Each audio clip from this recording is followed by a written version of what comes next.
Hey there, and welcome to the first edition of Millennial AE, After Empire. I'm Jake Depew, assistant editor of the Jefferson County Post and a classically trained philosopher with a focus on ethics. I'm also an aspiring author. Here, we will try to make sense of a world that's not just off course, but in free fall. This column is where I'll be offering a millennial's perspective on culture, politics, and the social decay of the world's greatest superpower. What follows is the first entry. Year 1, After Empire. It's been a long time since I've written on the state of things. Given the progression of the culture war, which I now think deserves capital letters, it seems fitting to give a millennial perspective on things. I do this for two reasons.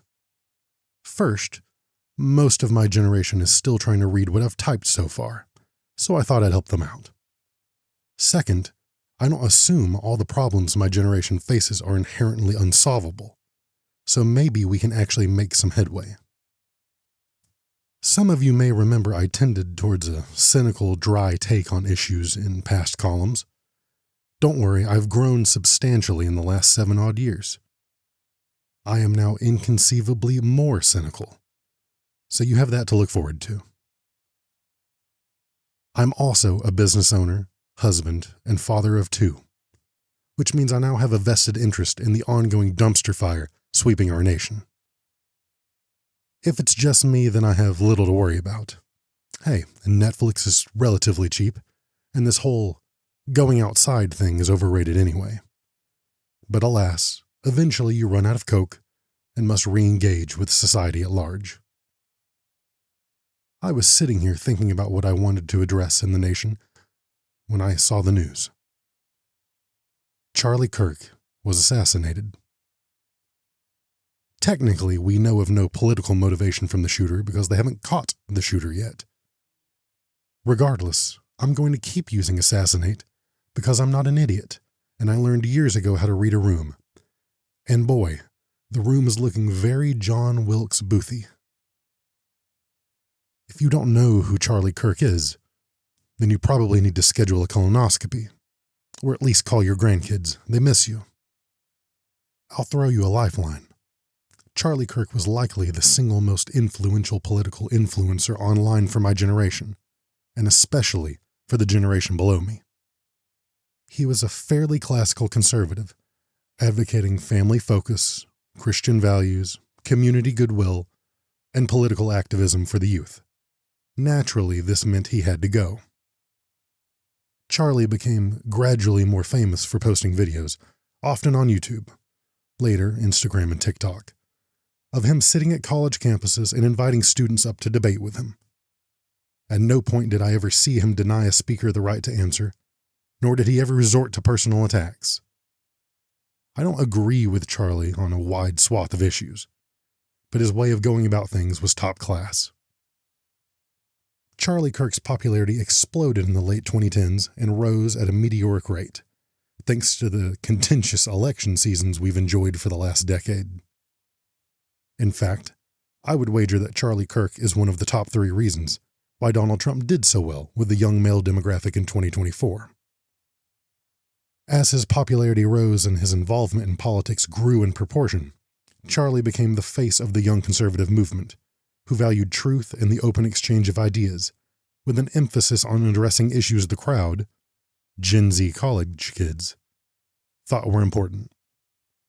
This was riding on the absolute desolation of the mainstream media as news outlets in the eyes of the youth. Now, we live in America in 2025, which means we should be getting a little callous to this whole political violence routine. I certainly thought I was. But this was different. All day, I couldn't figure out exactly why this one troubled me so much. Was it because he was a young man my age? Because he was a husband and father of 2?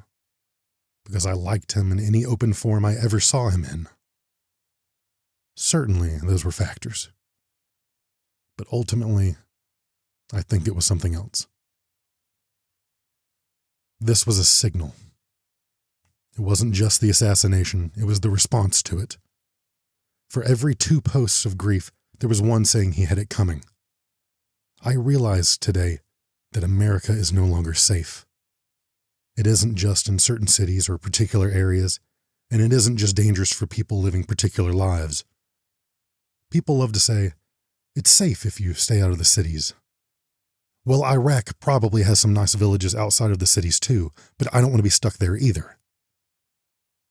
Horrifyingly, I realize it is now dangerous for people to voice their beliefs. Of course, this has been a rising issue, but while Charlie was politically active, he was not a politician. He was, at his core, a guy who posted YouTube videos, regardless if he ever would have run for an office. Again, this may seem obvious, but it made something clear to me. I once feared that America was headed for a cliff. Today I saw we have already stepped off it. For all intents and purposes, today marked a new phase of what will one day be studied as the American collapse. We have officially shifted into year 1 AE, after Empire. I have no doubt America will keep chugging along, but keep your eyes peeled. Everything will seem a little less shiny, a little less clean. Foreign countries will care a little less about what we have to say. The groceries get a bit more expensive. The churches and parent-teacher conferences get a little emptier. People won't look up as much. The malls will be a little sparse. The kids will get a little quieter. I guess that's what I'm really mourning. I want a life where my children can grow up not just with wealth and opportunity, but where they feel empowered to speak truth and stride forward with their heads held high. And if we're being honest, I'm just not sure that's in the cards for our country anymore. Don't get me wrong, I'm sure we could repair some of our messes. But the moral fiber of our country has been eroded with a steady attack on the minds, constitutions, and lastly, values of our families. We venerate selfishness as self-care and denounce the responsibility of family as oppression, then fill the resulting hole with resentment pointed at a system we are told controls all, but cannot be touched, seen, or fought. Maybe we can fix things. Like I said, I don't think our problems are literally unsolvable. It will all come down to whether we make a real attempt.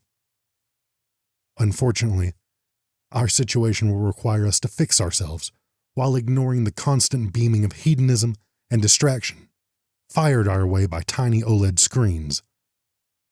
I'm not sure I like our odds. I'll certainly try and fix, or at least discuss what I can. We are going to talk about that here in future entries. But in the meantime, today was the dropping of the ball, signifying that we are already living what we feared would come. It's 0001 AE. Happy New Year. You're listening to Millennial AE. Be sure to stick around. We're just getting started.